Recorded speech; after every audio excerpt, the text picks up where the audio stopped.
तेरी वो रफ्तार हो। जय हिंद दोस्तों आपका एक बार फिर से स्वागत है इस दिव्यांश फुरसरी यूट्यूब चैनल पर। और जैसा कि मैंने आपसे प्रॉमिस करा था कि मैं जल्द ही एक वीडियो लेकर आऊंगा जिसमें मैं आपको बताऊंगा कि लूसेंट की बुक को हम कैसे इफेक्टिवली तैयार करें, जिससे जो बुक है हमारी वो काफ़ी टाइम तक हमें याद रहे और हम एग्जामिनेशन में एक अच्छा खासा परफॉर्मेंस कर सकें।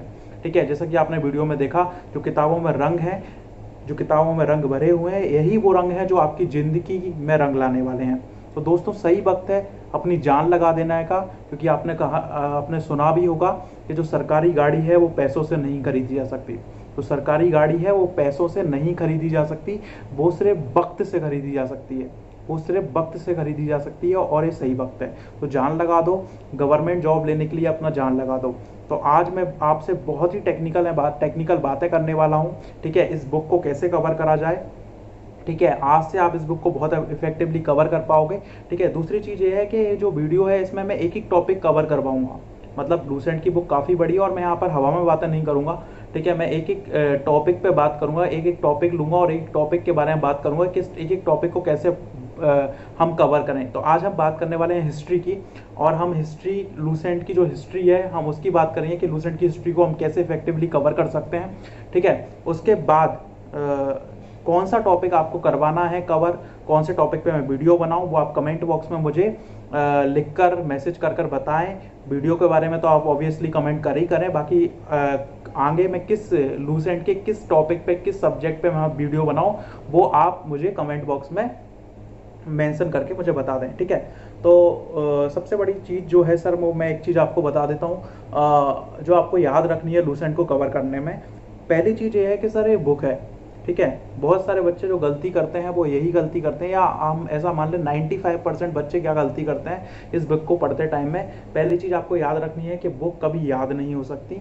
तो कई सारे बच्चे कोशिश करते हैं बुक से रटने की, वो डायरेक्ट उठाते हैं लूसेंट की किताब और उसको रटना चालू कर देते हैं, और उसको रटते हैं, जब पेपर आ जाता है फिर उसको दोबारा से रटते हैं, फिर पढ़ते हैं, फिर भी पेपर में जब वो जाते हैं तो उनको चीज़ें याद नहीं आती। वो बोलते हैं यार इतना पढ़ा तब भी हमें याद नहीं आया। तो उसका कारण ये है सर, ये बुक है जो आपसे याद नहीं हो सकती। आप सिर्फ इसको पढ़ सकते हो, याद नहीं रख सकते। जितनी जल्दी हो सके आप इस चीज़ को समझ लीजिए, क्योंकि अगर आप इस चीज़ को नहीं समझोगे तो आपकी जो एनर्जी है, वो ऐसी ही क्या होती जाएगी, आपकी वेस्ट होती जाएगी। तो याद रखो सर, जो बुक जो है वो अपने आप में एक बहुत बड़ी बुक है। इसको आप याद नहीं कर सकते, इसको आप सिर्फ पढ़ सकते हो। तो क्वेश्चन ये आता है कि फिर हम क्या करें। तो सर ए बुक को अच्छा करने का सिर्फ एक ही तरीका है कि आपको इस बुक को याद कर सकते हो। इस बुक को आप तभी याद कर सकते हो जब आप अपने नोट्स बनाएं। जब तक आप अपने नोट्स को प्रिपेयर नहीं करोगे, जब तक आपके पास इस बुक के नोट्स नहीं होंगे, ठीक है, तब तक आप इस बुक को याद नहीं रख सकते। पढ़ तो लोगे, याद नहीं रख सकते, because you are not a Swami Vivekananda, क्योंकि आप क्या नहीं हो, स्वामी विवेकानंद नहीं हो। ठीक है, तो इस चीज़ को आप पहला फैक्ट मान ले कि ये बुक आपसे याद नहीं होगी। आपको अगर इस बुक को इफेक्टिवली कवर करना है तो आपको क्या करना पड़ेगा, आपको नोट्स मेकिंग करने पड़ेंगे। क्या करना पड़ेगा, आपको नोट्स बनाने पड़ेंगे। ठीक है, तो इस चीज़ को आपको ध्यान में रखना है। तो कैसे नोट्स बनाने, मैं आपको सैंपल लेके सब चीज़ें लेके बताऊंगा क्या क्या आपको चीज़ें करनी है।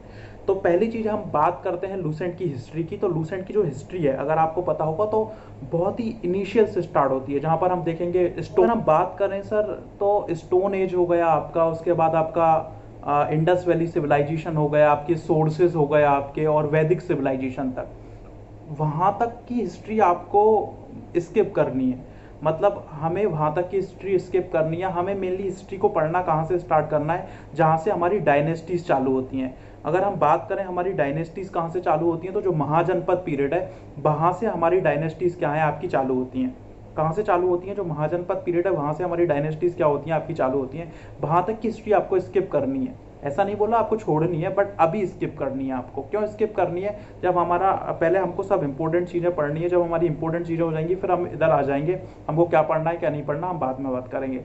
अब कई लोग क्वेश्चन करेंगे यार पेपर में तो सब कुछ आता है, ठीक है, आपको कैसे पता है ये चीज़ इंपॉर्टेंट है, ये चीज़ क्या है आपकी इंपॉर्टेंट नहीं है। तो सर मुझको नहीं पता है, आप प्रीवियस ईयर पेपर उठा के देख लो। अभी एसएससी के जो प्रीवियस ईयर पेपर हैं, एसएससी के जो पेपर आ रहे हैं वहाँ पर आप देखोगे 90% प्लस क्वेश्चन डायनेस्टीज से आ रहे हैं, या राजाओं से आ रहे हैं, रानियाओं से आ रहे हैं, जो बहुत इनिशियल हिस्ट्री है, वहाँ से बहुत ही कम क्वेश्चन एसएससी पूछ रहा है। तो ये वहाँ से हमने क्या करा है, इस चीज़ को क्या करा है, आपका एनालिसिस करा है। तो इस चीज़ को आप भी एनालिसिस कर सकते हो, मैं खुद एनालिसिस नहीं कर सकता, आप ये ट्रेंड को आप खुद भी देख सकते हो। तो अगर हम बात करें तो वहाँ से जो आपकी डायनेस्टी चालू होती है, वहाँ से आपकी मेन हिस्ट्री आपकी चालू होती है, तो वहाँ से आप हिस्ट्री को चालू कर सकते हो। फिर कई लोग बोलेंगे यार पेपर में तो कुछ भी आ जाता है, कुछ भी आ गया तो क्या करें। तो सर बात सही बात है, बिल्कुल सही बात है, पेपर में तो कुछ भी आ सकता है सर। अगर कुछ भी आ सकता है तो फिर आपका पेपर देना बनता ही नहीं, कि आप पेपर पास ही नहीं कर पाओगे, कि पेपर में तो कुछ भी आ सकता है। सर वो है ना कि रिस्क है तो रिस्क है, तो बस वही चीज़ है, रिस्क आपको लेना पड़ेगा। जब तक आप रिस्क नहीं लोगे तब तक आपको कुछ गेन भी नहीं होगा, ठीक है। तो ये चीज़ आपको करनी पड़ेगी। तो मैंने आपको पहली चीज़ बता दी कि फर्स्ट थिंग क्या है, आपको नोट्स बनाने हैं। सेकंड चीज़ ये करनी है कि हिस्ट्री आपको स्टार्ट कहाँ से करनी है, तो हिस्ट्री आपको स्टार्ट करनी है डायनेस्टी से। डायनेस्टी कहाँ से स्टार्ट होती है, आपकी महाजनपद से, ठीक है। वहाँ से आपकी हिस्ट्री क्या है, स्टार्ट होती है। तो कहाँ से पढ़ना है, मैंने आपको ये चीज़ बता दी आपको हिस्ट्री। दूसरी चीज़ है, आप हिस्ट्री को तभी याद रख सकते हो, लूसेंट की हिस्ट्री को तभी आप इफेक्टिवली लर्न कर सकते हो जब आप नोट्स बनाओ।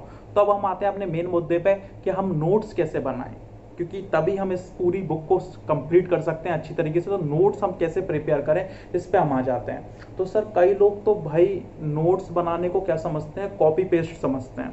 वो एक चीज़ को उतार देते हैं दूसरी चीज़ में, ऐसा का ऐसा एज इट इज़, और 20-25 पेन ले लेते हैं और बिल्कुल ऐसे झल्लर सी बना के, बिल्कुल ऐसा सजा के नोट्स बनाते हैं जैसे वो नोट्स उनकी शादी करवाएंगे। तो मैं आपको एक चीज़ बता देता हूँ, नोट्स जो है ना सर, पहली चीज़ तो जो नोट्स जो है वो बिल्कुल शॉर्ट होने चाहिए, आपके बहुत छोटे होने चाहिए। दूसरी चीज़ वो बहुत जल्दी बनने चाहिए भाई। अगर आप उनमें टाइम लोगे तो फिर आप नोट्स बनाते रह जाओगे और पेपर आ जाएगा और आप पेपर में फेल हो जाओगे। तो नोट्स आपके बहुत जल्दी बनने चाहिए। फर्क नहीं पड़ता वो कितने बुरे बने हैं, कितनी बेकार राइटिंग में बने हैं, सिर्फ इतनी चीज़ आप याद रखना, वो आपको समझ में आ जाए बस। दूसरे की चिंता मत करो कि आप दूसरों को दिखाओगे देखो कितने अच्छे नोट्स बनाए हमने, ऐसा नहीं करना है आपको। बिल्कुल सड़े नोट्स बना सकते हो, सड़े नोट बनाओ, बस आपको समझ में आ जाए इतना आप करो। दूसरी चीज़ जो है, नोट्स बनाने में आपको 2-3 पेन का यूज़ करना है। वो इसलिए करना है, रेड ब्लैक ब्लू 3 पेन रखो, और 3 पेन का यूज़ आपको इसलिए करना है क्योंकि आपकी जो मेमोरी है, वो जो माइंड की जो मेमोरी है, वो अलग अलग कलर को जल्दी क्या करती है, आपकी गेट करती है। तो इसलिए आपको एक कलर से 2 कलर जो इंपॉर्टेंट चीज़ें उनको आपको करना है, बड़े बड़े चीज़ों में क्या करना है, आपका रखना है, ठीक है। तो आपको दूसरी तीसरी बात ये याद रखनी है, ठीक है। अब मैं आपको कुछ सैंपल बताता हूँ कैसे इस बुक में चीज़ें दी हैं और कैसे आपको नोट्स बनाने हैं, कैसे आपको माइंड मैपिंग तकनीक का प्रयोग करना है, जिससे जो न्यूशेंट में कन्वेंशनल चीज़ें दी हैं उनको आप बहुत अच्छी तरीके से कर सकते हो। तो आइए देख। हाँ तो सर आप देख पा रहे हो जैसे कि इस वीडियो में आपको दिख रहा है। तो आपको सबसे पहली चीज़ क्या करनी है सर, जैसा कि इस वीडियो में आपको दिख रहा है कि अब आपका जो क्या बोलते हैं लूसेंट है, उसने बहुत आसान कर दिया है। क्या आसान कर दिया है कि लूसेंट इंपॉर्टेंट चीज़ों को अब अलग रंग से, अलग कलर से लिखने लगा है। तो पहली चीज़ आपकी आसान हो चुकी है, जब भी आप नोट्स बनाएं तो जो अलग कलर से चीज़ें लिखी हुई हैं उनको ज़रूर मेंशन कर लें। जो अलग कलर से चीज़ें लिखी हुई हैं उनको ज़रूर मेंशन कर लें। क्यों मेंशन कर लें, कि अपने आप में ये चीज़ें क्या हैं, आपकी इंपॉर्टेंट हो चुकी हैं। अपने आप में ये चीज़ें क्या हो चुकी हैं, इंपॉर्टेंट हो चुकी हैं। अब हम आते हैं कि हम किस टाइप से इफेक्टिवली नोट्सों को प्रिपेयर करें और चीज़ों को हम किस टाइप से अच्छे से पढ़ें जिनसे हमारी चीज़ें क्या हो जाएँ, अच्छी हो जाएँ। तो इस चीज़ को हम थोड़ा सा देखते हैं। क्या देखते हैं सर, कि जैसे आपको पता है कि पहली जो रीडिंग करनी है आपको, जो आप करते आए हो हमेशा से, तो सर नॉर्मली फर्स्ट टाइम आपको नोट्स नहीं बनाने हैं किसी भी चीज़ के। आपको पहले तो सिर्फ पढ़ते जाना है। आपको पहले क्या करना है, सिर्फ पढ़ते जाना है। कई लोग क्या करते हैं, नोट्स बनाते हैं, मतलब उधर पढ़ते हैं और इधर लिखते जाते हैं। ये मेथड बहुत ही गलत है, इससे आपको कोई बेनिफिट नहीं होने वाला। पहले आप ध्यान लगा के बिल्कुल पढ़िए। याद रखिए, आपका प्रॉपर ध्यान होना चाहिए, मतलब जो चीज़ें आपको पढ़ रहे हो वो चीज़ें आपको समझ में आनी चाहिए कि यार इस चीज़ में लिखा क्या है। पहले आप एक रीडिंग लगाइए, एक बार अच्छे से रीडिंग लगाइए। जब आप पहली बार रीडिंग लगाओगे तो आपको बहुत सारी चीज़ें थोड़ी कम समझ में आएंगी, थोड़ी थोड़ी चीज़ें आपको समझ में आएंगी। पर जब आप दूसरी बार रीडिंग लगाओगे, सेकंड रीडिंग, याद रखना, जब आप एक चीज़ की दूसरी बार रीडिंग लगाओगे, एक ही दिन में लग सकती है। एक बार आपने एक पेज की रीडिंग लगाई, उसके बाद उस दूसरी रीडिंग जब आप उस पेज की करते हो तो आपको चीज़ें ज़्यादा समझ में आने लगेंगी। आपको ये चीज़ समझ में आने लगेंगी कि यार इस पेज में आप लिखा क्या है। और जब सेकेंड रीडिंग आप लगाना चालू करते हो तो सेकेंड रीडिंग लगाने के बाद स्टार्ट होती है नोट्स मेकिंग की प्रक्रिया। किसकी प्रक्रिया, आपकी नोट्स मेकिंग की। और यहीं से आपका स्टार्ट होता है कि आपको नोट्स कैसे बनाना है, क्योंकि आपको सेकंड रीडिंग के बाद समझ में आ जाता है कि इसमें कौन सी चीज़ें इंपॉर्टेंट है, कौन सी चीज़ें मुझे नोट करनी है, कौन सी चीज़ें मुझे नोट नहीं करनी।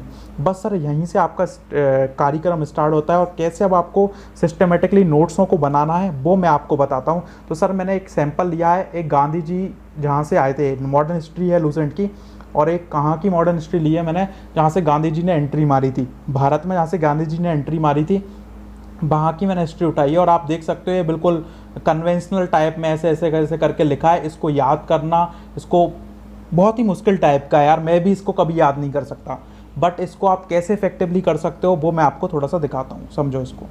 अब देखिए सर, आप क्या देखिए, मैंने इस पूरे जो आपका कन्वेंशनल टाइप की जो रीडिंग थी उसको मैंने इस टाइप से समझ नोट्स मेकिंग करा है। मैंने किस टाइप से नोट्स मेकिंग करी है उसकी, उस टाइप से मैंने उसके नोट्स बनाए जो आपके गांधी जी का आए थे लूसेंट में, मैंने आपको देखा उस टाइप को मैंने इस टाइप से बना दिया है।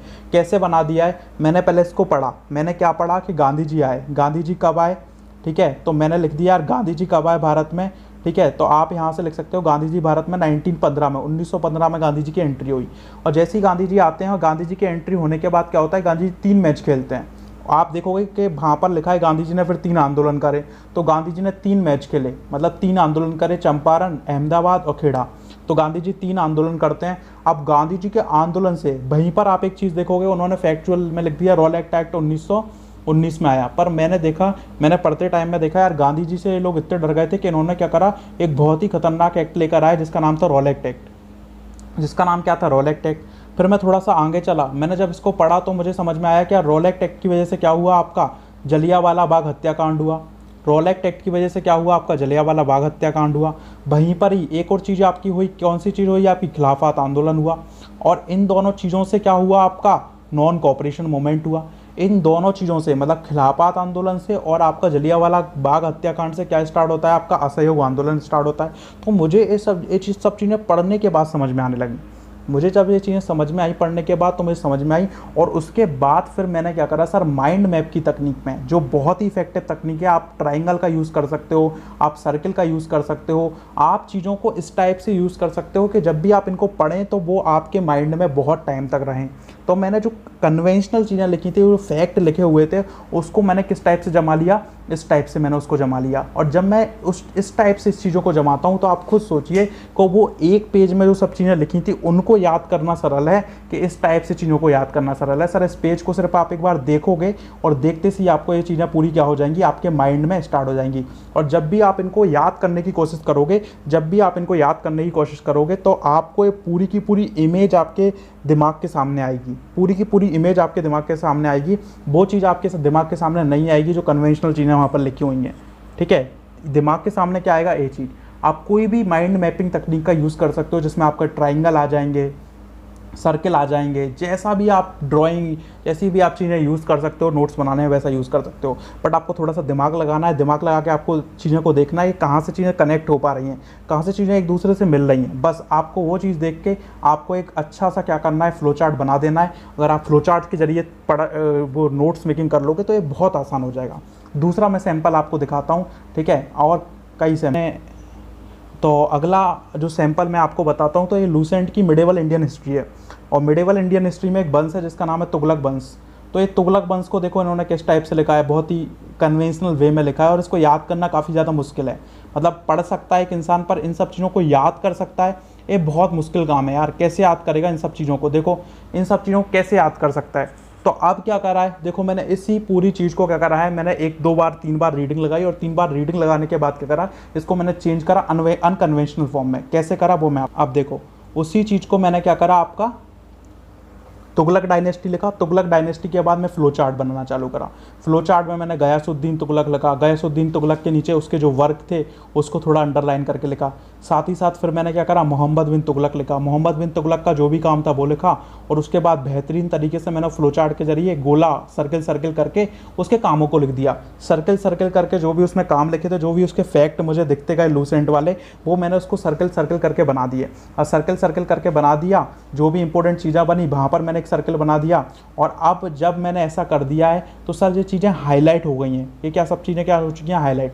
तो जब भी सर मैं कन्वेंशनल चीज़ से अनकन्वेंशनल में आऊँगा तो आपका दिमाग आपको अपने आप ही चीज़ों को क्या करेगा, मेमोराइज करेगा। तो अगर आप इस टाइप से चीज़ों को पढ़ना स्टार्ट कर देते हो, इस टाइप से चीज़ों को करना स्टार्ट कर देते हो, तो ये पूरी चीज़ें आपके लिए बहुत ज़्यादा सिंपल हो जाएंगी। फिर आपको एक कन्वेंशनल तरीके से रटना, याद करना, परेशान होने की ज़रूरत नहीं है। जो आप लगातार करते आए हो, जो आप परेशान हो रहे हो, वो आपको इसकी ज़रूरत नहीं पड़ेगी। और एग्जांपल मैं आपको 2-3 दिखाता हूँ। देखो नेक्स्ट एग्जांपल है जैसे अशोक।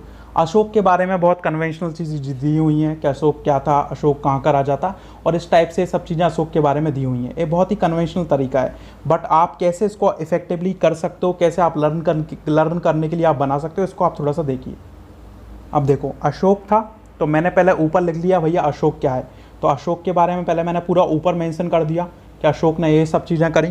फिर उसके बाद मैंने क्या करा, मैंने देखा यार अशोक की लाइफ में, अशोक की ज़िंदगी में 261 बीसी वाला टाइम जो था वो बहुत ही इंपॉर्टेंट रहा।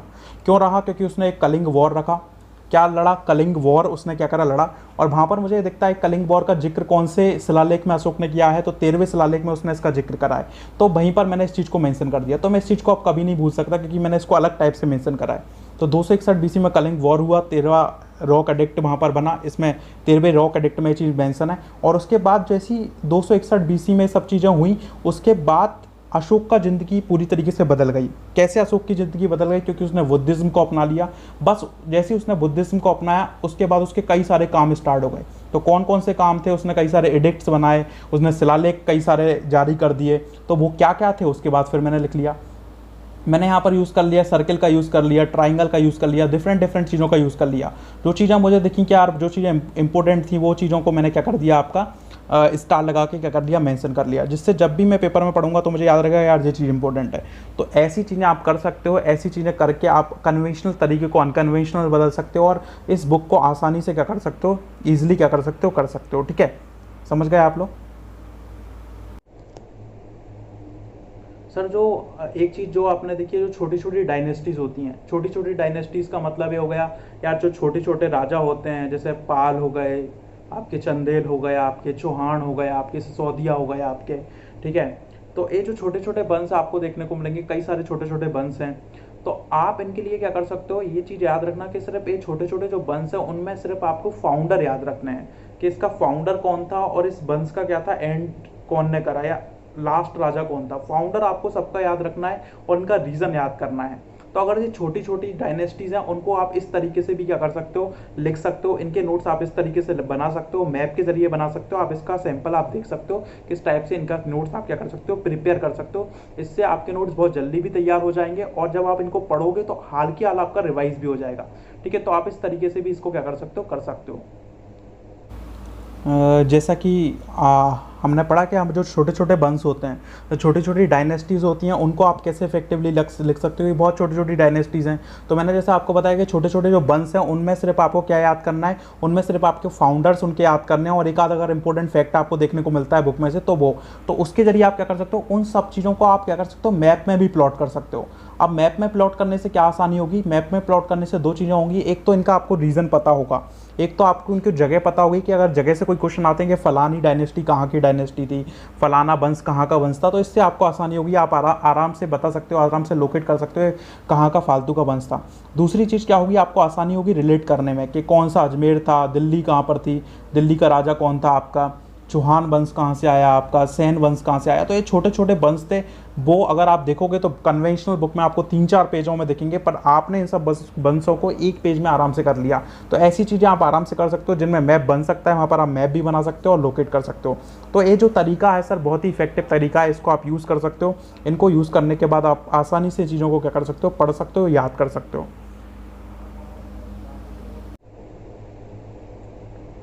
ठीक है, तो सर आपने ये सब चीज़ें देखी और ये सब चीज़ें प्रैक्टिकल हैं सर, ये कोई हवा में बात नहीं कर रहा हूँ, इनका प्रैक्टिकल है। मतलब ये सब चीज़ें मैंने खुद के ऊपर, अपने ऊपर प्रैक्टिकल करी हैं।